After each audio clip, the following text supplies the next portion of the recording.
বাচ্চাদের মাঝে মধ্যে একই খাবার একটু বিভিন্ন স্টাইলে দিলে ওরা খেতে খুব পছন্দ করে। নুডলসটা যেহেতু সবসময় স্যুপ করে দিই বা রান্না করে দিই, তাই অনেক সময় হচ্ছে এভাবে করে রান্না করে দিই যে শুধু কুসুমটা আর সিদ্ধ নুডলসটা একসাথে মিক্স করে সামান্য একটু লবণ দিয়ে তারপর হচ্ছে পাকোড়া যেভাবে ভাজে সেভাবে হচ্ছে ছোটো ছোটো সাইজ করে ভেজে দিই। এভাবে করে খেতেও মাশাল্লাহ ফারদিন খুব পছন্দ করে।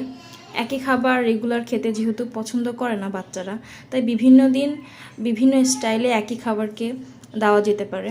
এই তো আমার এখানে ছোট ছোট করে হচ্ছে আমি দিয়ে দিয়েছি। এই তো রেডি, সাথে একটু ডেকোরেশন করে দিয়েছি। বাচ্চাদের সুন্দর সুন্দর করে ডেকোরেশন করে দিলে খেতে খুবই আগ্রহ বোধ করে। সে ফার্স্টে হচ্ছে গাজরের একটা স্লাইস নিয়েছে, যে জিনিসটা কি এখন হচ্ছে আমি এটা দিব, সে এটা মাশাল্লাহ খায়। আপনারা চাইলে আপনাদের বেবিদেরকে এভাবে করে হচ্ছে নুডলস ডিমের কুসুম একসাথে মিক্স করে হচ্ছে ভেজে দিতে পারেন। এতে করে কুসুমটাও খাবে, নুডলসটাও খেতে পছন্দ করবে। ফারদিন ডিমের কুসুমটা একদম পছন্দ করে না, তাই হচ্ছে আমি ওকে বিভিন্নভাবে দেওয়ার ট্রাই করি যাতে কুসুমটা সে খায়। Thanks for watching.